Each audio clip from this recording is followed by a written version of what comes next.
Monsieur le Président et chers collègues, ce qui est vraiment beau dans la vie, voyez-vous,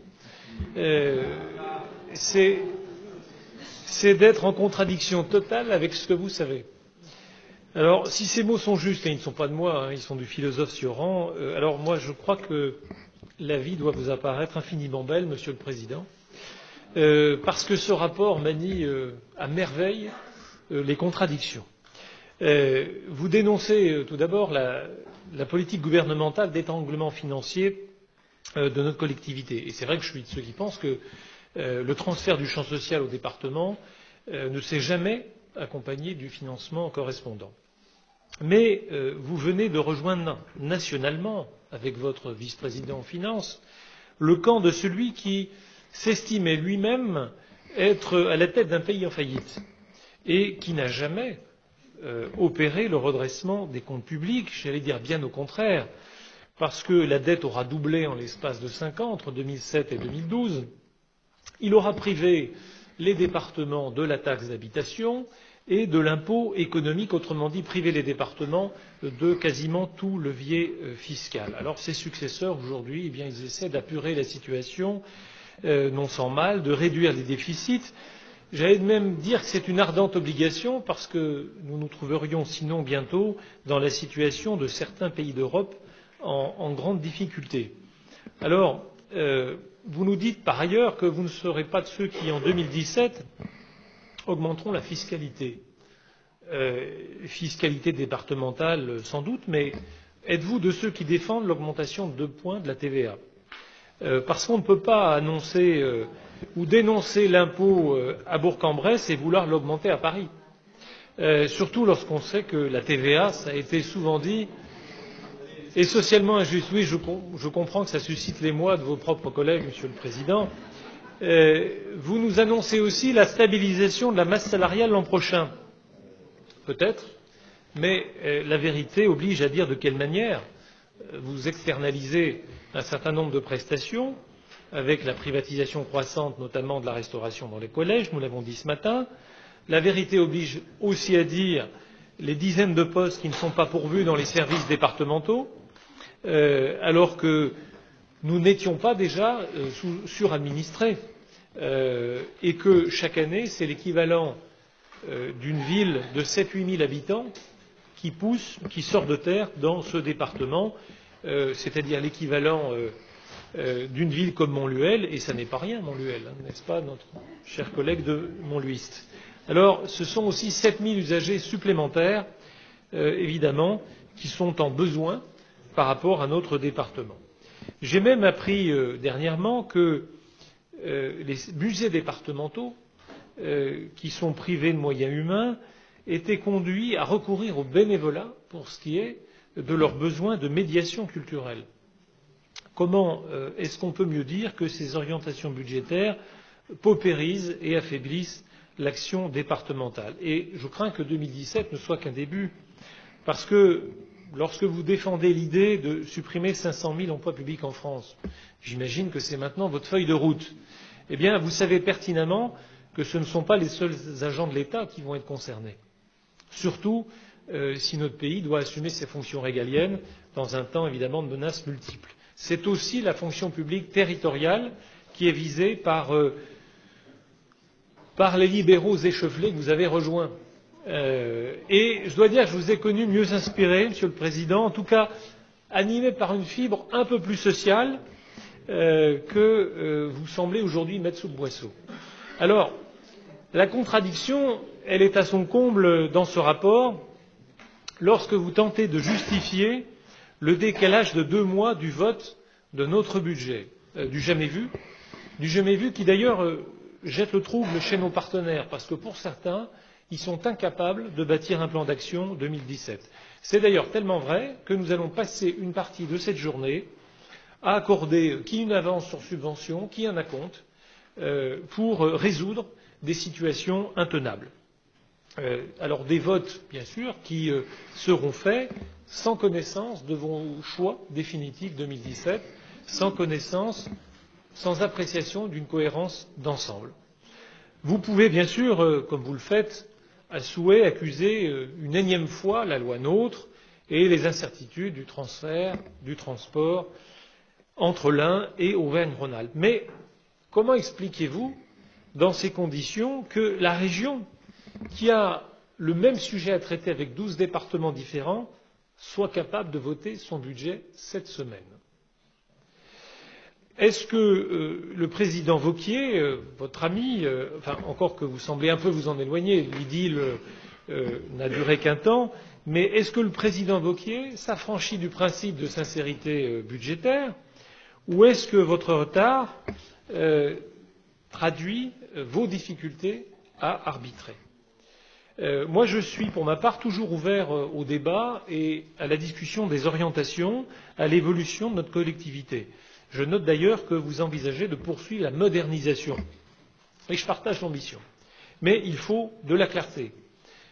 Vouloir, comme vous le faites, vous appuyer sur les préconisations de l'audit, telles que vous le dites, sans à aucun moment donné nous en dire davantage ou nous en donner la teneur, ça n'est pas acceptable. J'allais dire que ça ne l'est pas, ni pour les élus que nous sommes, ni pour les agents du domaine social et des routes qui semblent être plus particulièrement concernées. En tout cas, ces orientations ne nous disent rien de concret et, je crois, sèment une certaine inquiétude. Nous attendons une clarification et non pas, au fond, une sorte de pseudo-discours sur la modernité. De la même manière que je m'interroge sur la question des investissements et sur le calendrier, parce qu'on nous parle d'investissements records en matière routière. Et c'est vrai que les 4500 kilomètres de routes départementales doivent être mis à niveau, comme d'ailleurs tous les ouvrages d'art qui les jalonnent. Je me réjouis de voir le pont de Fleurville inscrit dans la continuité des études qui ont été lancées maintenant il y a quelques années, mais je ne peux pas en dire autant, évidemment, de la déviation de Pont-de-Vel, dont il n'est absolument pas question, et nous savons de quelle manière est-ce que les risques courent pour les habitants au quotidien, pas plus que nous ne voyons apparaître le collège de Bellegarde, si ce n'est en tout cas le savoir aujourd'hui repoussé à 2020. Autrement dit, c'est bien à l'épreuve de l'examen du budget 2017 que nous pourrons vraiment juger des ambitions qui sont aujourd'hui affichées.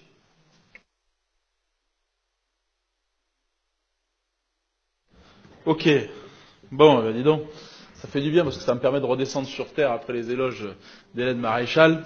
Et au moins, c'est l'avantage avec vous, monsieur Greffet, c'est que ça nous ramène vite à la réalité. Honnête, surtout que votre intervention est quand même un florilège de mauvaise foi, mais bon, vous en avez commencé à en avoir un peu l'habitude. Partiez bien sur la question d'étranglement financier. Vous voyez, même moi, je n'ai pas prononcé ces mots. Je note la dureté que vous avez avec le gouvernement actuellement. Mais effectivement, je vous rejoins sur la question de l'étranglement financier des dotations aux collectivités locales. Et contrairement à ce que vous dites, ce n'est pas que le champ social. Et ce n'est pas que la question du transfert du champ social. C'est vrai que ça nous concerne beaucoup compte tenu des montées en charge des dépenses sociales. Mais on voit bien aujourd'hui qu'il y a plein d'autres sujets et que malheureusement, effectivement, les départements sont un peu les laissés pour compte de la décentralisation et de la politique actuelle du gouvernement en tant que tel. Alors, quant à votre couplet sur le pays ou l'État en faillite, ou le département en faillite, ou la TVA sociale ou autre, j'ai juste compris avec ça que vous avez déjà intégré la défaite, monsieur Greffet. J'ai juste compris que vous avez déjà intégré la victoire de François Fillon, je vous en remercie. J'espère que vous pourrez préparer l'alternance comme il faudra dans 5 ans. Mais vous savez, moi je ne préjuge pas du résultat et je ne préjuge pas des choix des électrices et des électeurs. Notre primaire nous l'a appris, je suis certain que la vôtre vous l'apprendra également, et que donc, effectivement, il y a un programme aujourd'hui qui est un programme courageux, ambition, de redressement du pays. Et je vais vous dire ceci, nous croyons au redressement, parce que le redressement c'est le contraire du renoncement. Et si je vous écoute, vous êtes dans le renoncement permanent. Alors oui, le redressement c'est difficile, ça nécessite parfois de prendre des décisions qui sont des décisions courageuses, de mutualiser tel service, de ne pas renouveler tel poste, de réduire telle subvention pour tel organisme satellite. Mais la politique, c'est le courage. Et le courage, c'est le courage des idées, le courage des valeurs et le courage des convictions. Et que moi, je serai toujours du côté du camp du redressement face à ceux qui sont dans le camp du renoncement. Et que c'est ça la réalité aujourd'hui. Et que donc, nous pensons effectivement que nous avons besoin, pour la France, mais aussi pour le département, d'un projet global de redressement. Parce que quand on a le courage d'afficher une réalité de la situation, qui était celle d'un État en faillite, mais qui était celle aussi d'un département asphyxié par ses emprunts toxiques, d'un département qui n'avait plus de perspective et de vision en tant que tel, et d'un département qui finalement vivait au quotidien, à la petite semaine. Eh bien oui, aujourd'hui, nous lui redonnons des perspectives, des orientations et une feuille de route. Et cette feuille de route, on s'y tient. Elle est claire, elle est cohérente. Je peux comprendre que de temps en temps, ça fasse un peu mal à vos oreilles, je l'entends parfaitement, mais nous le faisons.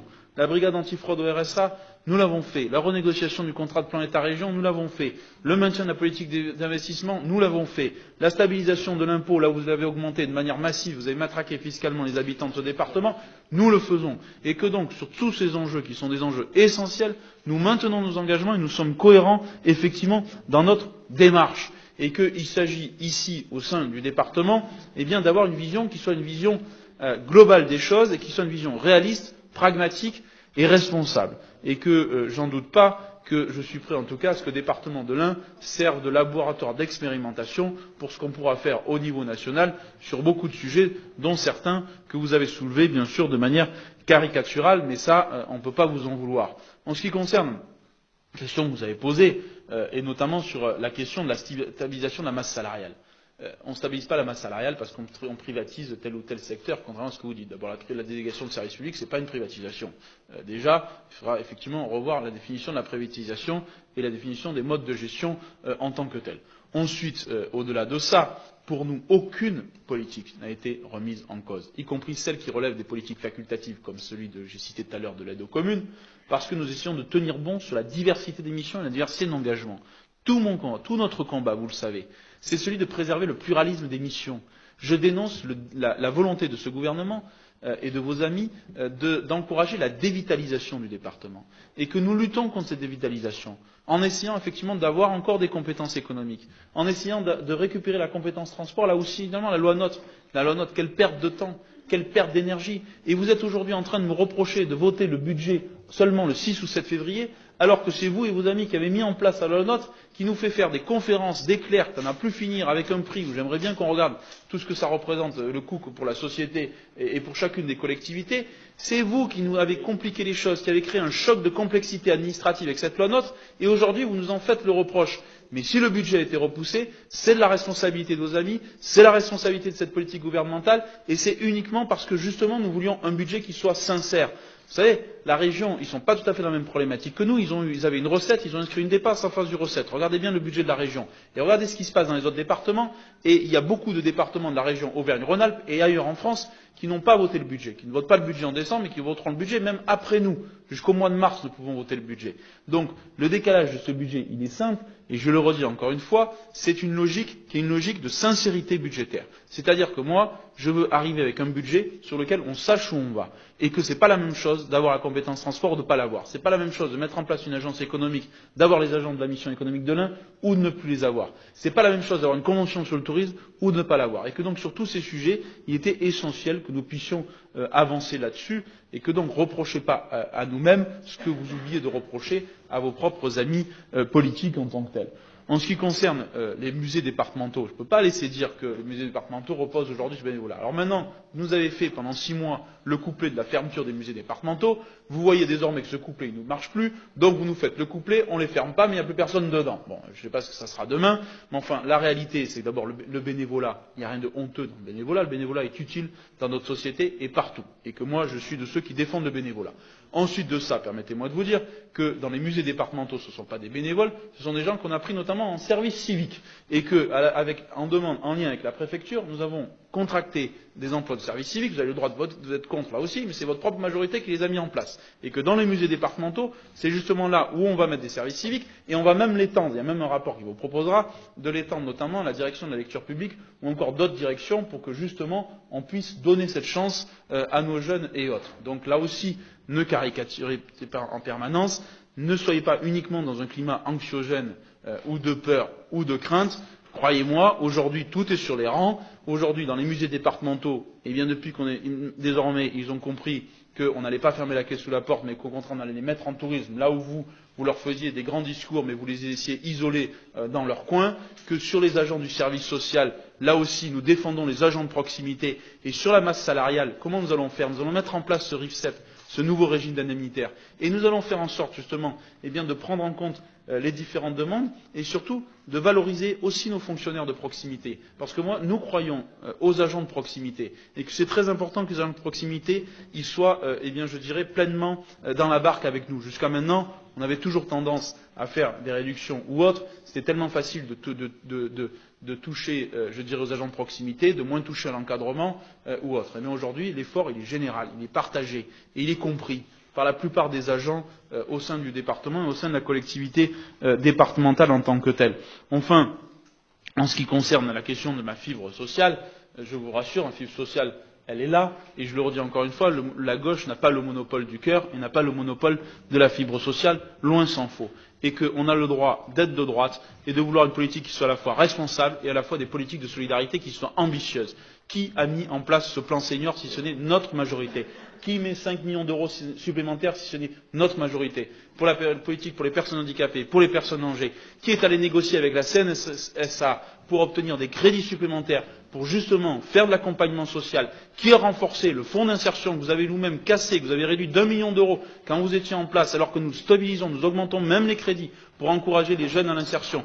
Qui va dégeler les dotations pour les établissements pour personnes âgées, personnes handicapées de 1% l'an dernier, de 0,5 cette année, là où votre propre majorité avait gelé l'ensemble des établissements pour les personnes de retraite et personnes handicapées? Donc la réalité aujourd'hui, c'est que vous, le social, vous le prenez comme un étendard. Pour nous, c'est une réalité partagée. Et que la réalité aujourd'hui, c'est que sur les personnes âgées, sur les personnes handicapées, sur ce qui relève de notre compétence, eh bien, nous avons eu le courage de prendre des décisions qui sont des décisions fortes de solidarité, avec plus de structures d'accueil, plus d'EHPAD, plus de MARPA, plus de petites unités de vie, plus d'accompagnement social également, et nous lancerons un plan handicap au mois de février qui sera ambitieux. Et enfin, j'en termine par là, il y a un objectif aussi sur lequel nous n'avons pas renoncé, c'est celui de l'accessibilité. Là aussi, il n'y a pas grand-chose qui a été fait quand je suis arrivé aux manettes dans ce département. Et là aussi, il a fallu relancer et engager les choses. C'est un schéma ADAPT qui a été de plus de 5,8 millions d'euros, qui est considérable d'engagement sur nos politiques de transport, notamment d'activité sur les transports, pour mettre un certain nombre d'arrêts prioritaires accessibles, financés intégralement par le département, là où vous n'avez pas réussi à vous mettre d'accord avec les communes. C'est aussi, bien entendu, le schéma d'accessibilité pour nos bâtiments, pour nos musées, justement, et autres services. Donc franchement, voilà, je crois que ces orientations budgétaires, elles sont précises, elles sont claires. Cette feuille de route, elle est claire, elle repose sur ces 4 piliers que sont la politique de grands travaux, qui est essentielle pour faire en sorte que notre département ait une identité, qui soit connecté aux métropoles de Lyon et de Genève. C'est la politique des solidarités, qui est essentielle en faveur de nos seniors et de nos personnes handicapées. C'est la politique des territoires, parce que sans les territoires, il y a un département qui est dévitalisé et que donc nous nous battons au quotidien pour les territoires. Et c'est aussi la politique éducative, parce que nous croyons en l'éducation et nous croyons au collège. Donc ces quatre grandes orientations sont le débat d'orientation budgétaire, elles structurent notre ambition, elles sont une feuille de route claire, vous avez le droit d'être contre, mais vous ne pouvez pas nous dire que cette feuille de route, elle est floue, cette feuille de route, elle est claire, elle est ambitieuse, elle a pour volonté simple de faire en sorte que nous soyons un département qui avance malgré les contraintes budgétaires et malgré les fardeaux que ce gouvernement nous met chaque jour sur la route, un département qui défend ses intérêts et un département qui pense à son avenir et qui se construit un avenir. C'est ça l'objectif de nos orientations budgétaires.